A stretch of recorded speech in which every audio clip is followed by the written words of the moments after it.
Ja, eins der größten Wissensträger und auch eins der größten Lehrer für mich waren die Runen. Es war so für mich die erste Verbindung, nachdem ich in die Welt so ein bisschen gereist bin und wieder nach Hause gekommen bin, um mich wieder mit den Wurzeln zu beschäftigen, kamen mir sofort die Runen in den Fokus oder auch zum Teil in die Hände gelegt worden. Es gibt ja noch teilweise Runensteine, die uns hier verblieben wurden, die noch nicht zerstört wurden. Und auch sehr viel in Schweden oder in Norwegen findet man diese Runensteine, die uns erstmal ganz normale Zeichen so mit uns geben. Und neugierig, wie ich so war und auch noch ein bisschen unerfahren, google ich das Ganze und finde natürlich erstmal wissenschaftliche Belege, dass Runen Schriftzeichen sind und dass sich da gewisse Adelsfamilien mal einen Kamm beschrieben haben oder es wurde die Axt damit beschrieben. Und dann habe ich so einen inneren Kompass, der mir dann immer auch gerne mal so sagt, nee, da ist noch mehr. Ja, und natürlich gibt es auch eine dunkle Geschichte mit den Runen. Ja, wir hatten das im Dritten Reich, wurden die Runen angesetzt. Aber auch da fand ich trotzdem, hat es ja einen Effekt gehabt auf die Menschen. Und ob das jetzt gut oder schlecht war, es wurde angewandt. Und das, wenn das doch nur Schriftzeichen sein sollen. Also bin ich weiter in diesen Kaninchenbau hineingegangen, weil ich einen Ruf hatte, dass die Runen mir was ganz Neues mitteilen wollen.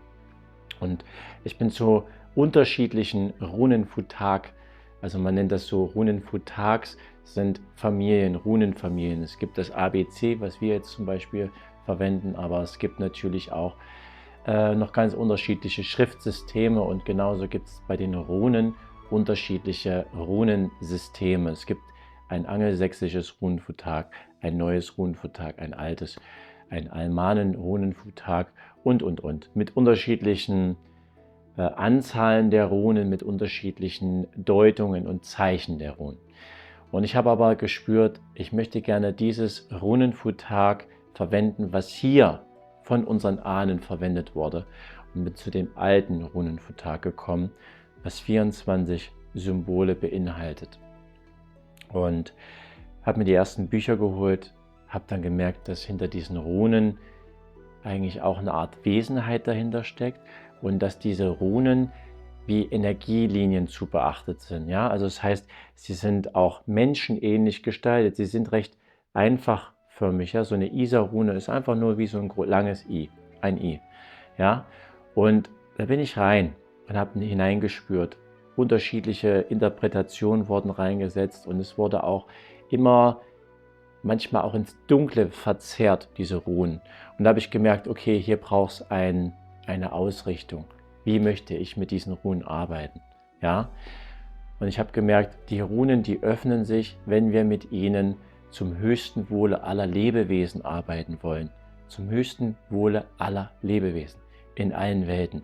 Und nicht um Machtmissbrauch zu praktizieren, um irgendwelche Menschen damit zu manipulieren, sondern Runen wollen als eine Art Bereicherung uns dienen. Ja?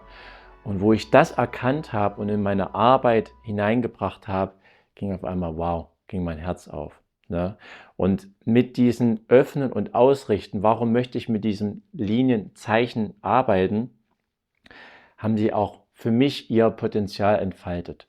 Und jede einzelne Rune ist wie ein Baustrahler, wie so ein Scheinwerfer, der in deine Seele blickt.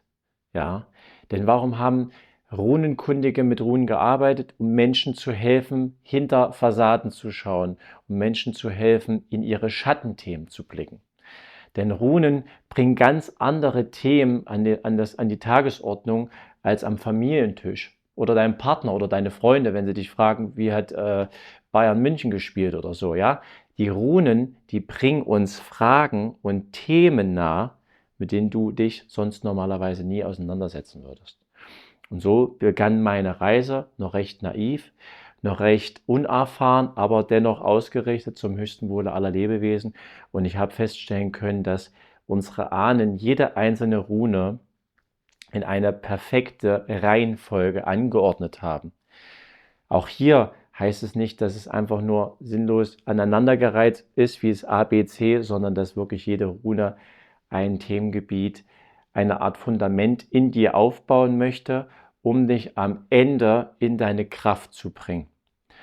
Und dann war ich natürlich sehr ungeduldig als Luftelement Zwilling und wollte so schnell wie möglich durch alle 24 Runen da mich durcharbeiten, sie verstehen und habe erstmal gemerkt, boah, dass mir alles zu viel wurde. Ja, also innerlich hat sich das angefühlt wie so ein Hurrikan der Gefühle und der Emotionen. Dann habe ich gesagt, so okay, jetzt gehe ich den Weg, den die Runen für mich vorgesehen haben, in der Geschwindigkeit, die die Runen für mich vorbereitet haben.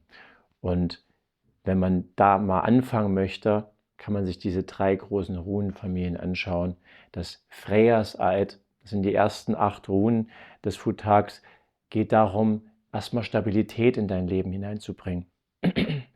Weil wenn wir keinen Job haben, keine Versorgung haben, schlechte Kleidung, kein richtiges Zuhause, was möchte ich dann mit dir reden über deine Ahnen, über irgendwelche geistigen Helfer, wenn deine Grundbedürfnisse nicht gedeckt sind. Das heißt also, das erste Futak geht wirklich erstmal darum, Stabilität in dein Leben zu bringen. Bist du in einer stabilen Berufssituation, wo du jetzt nicht Angst hast, jeden Tag gekündigt zu werden und dann wieder in eine Art Not zu geraten? Hast du dieses Fundament in deinem Leben? Hast du Kleidung? Hast du Essen? Hast du Nahrung? Hast du Wasser? Frisches, klares Wasser und ein Dach über dem Kopf? Ja, also das war erstmal die groben Inhalte des ersten Futaks, was wesentlich ist, denn wenn wir diese Dinge nicht gesichert haben, brauchen wir gar nicht weitergehen. Wo diese Thematiken soweit integriert waren in mir und ich auch von Mangel in die Fülle wieder gewechselt habe, ja, zum Beispiel mit der Rune Fehu, die möchte uns einfach mal wieder daran erinnern, in was für einer Fülle wir leben. Jeder einzelne Mensch von uns. Natürlich haben wir große Reklamen, die uns immer wieder in den Mangel bringen wollen. Ja, hast du dir das neue Smartphone geholt, den neuen Sportwagen? Wir werden ja immer versucht, in eine Art Mangel zu bringen. Die erste Rune hat mir erstmal gelehrt, wieder in die Dankbarkeit zu gehen. Was habe ich? Kleidung, eine Familie, Gesundheit, meinen wundervollen Körper, Frieden. Ich habe ein Haus, ein Dach über dem Kopf. Ich habe all diese Dinge. Und ich bin erstmal zu Beginn meiner Reise aus allen Arten von Mangel raus und habe wieder wertgeschätzt, was ich alles habe. Ja, meine Eltern, meine Großeltern, meine Geschwister, meine Freunde, meine Brüder.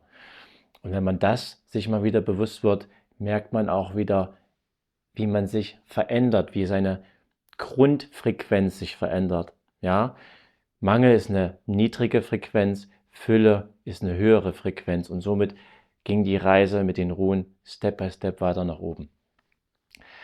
Was kann dann passieren, wenn man in diese Art spirituelle Praxis, nordischen Schamanismus, Runen, was kann passieren, wenn man dann eintaucht in diese Welten? Man findet Menschen, die auch sich damit beschäftigen, man findet Menschen, die auch sich mit Spiritualität auseinandersetzen und dann kommt etwas reingeschlichen, eine Art spirituelles Ego. Ja, wir sind jetzt die Erwachten, wir sind die, die es jetzt besser wissen.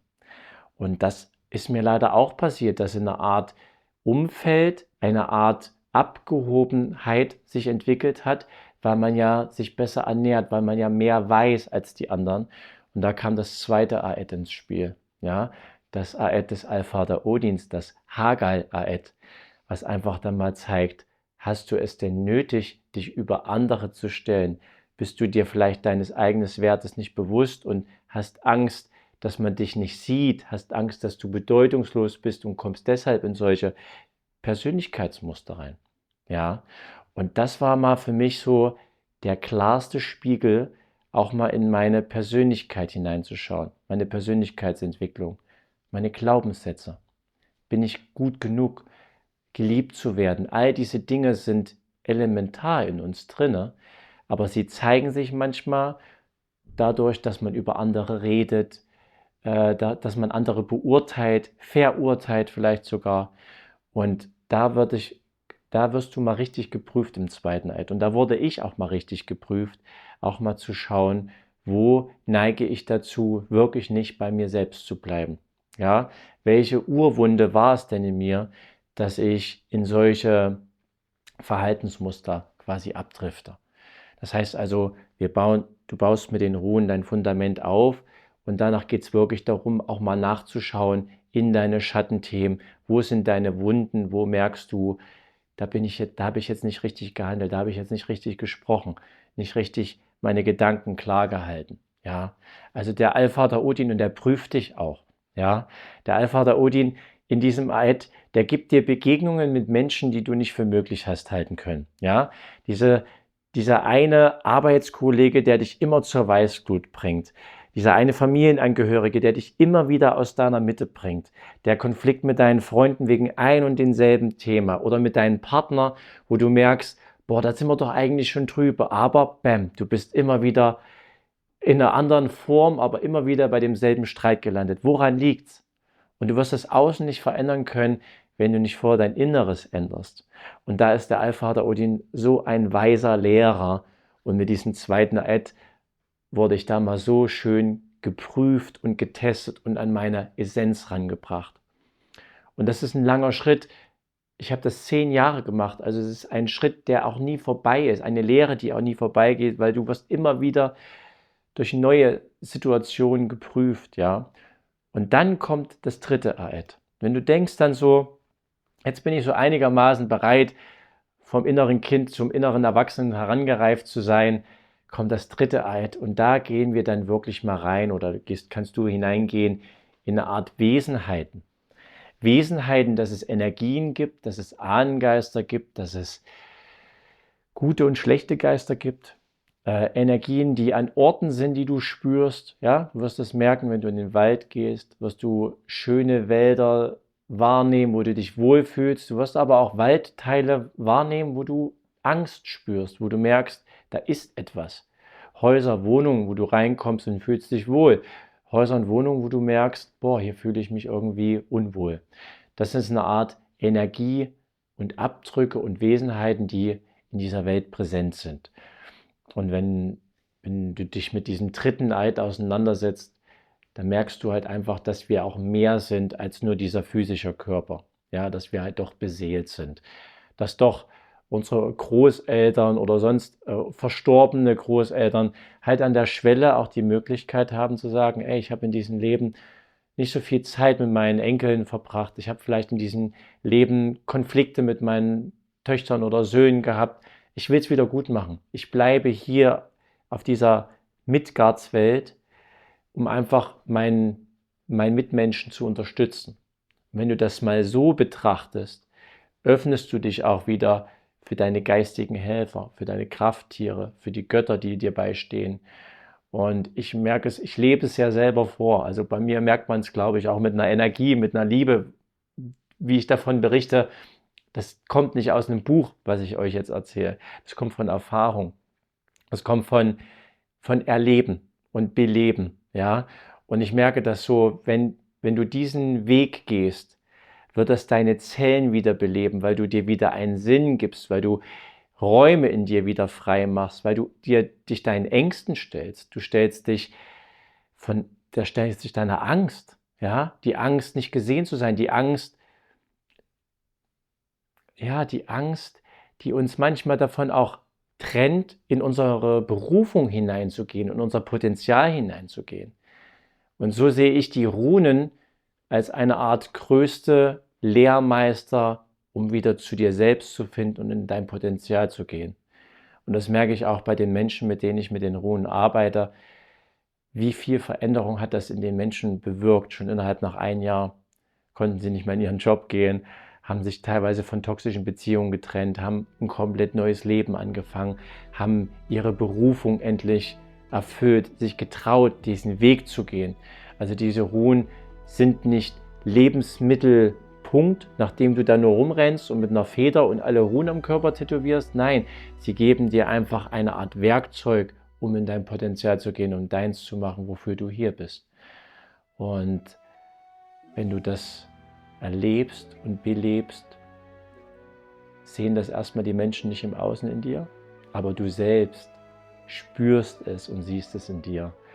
Und wenn du dann sagst, du willst deine Berufung machen, dann wird die Rune in deiner Hand dir die Kraft geben und dir ein Freund und Helfer sein, was du im Außen nicht findest. Denn wo ich in meine Berufung gegangen bin, hat niemand in meinem Außen gesagt, Richard, mach das. Sie haben gesagt, meinst du, all ihre Zweifel, all ihre Ängste kriegst du gespiegelt, aber diese Rune, die sagt, geh jetzt, geh deinen Weg, du bist hier, weil du einen Grund hast, weil du eine Erfahrung machen möchtest, die habe ich an meinen Hals und an mein Herzen gehabt. Und die hat mich vorangebracht und deswegen bin ich da, wo ich heute bin. Kleinen Einblick in die Runen. Dankeschön.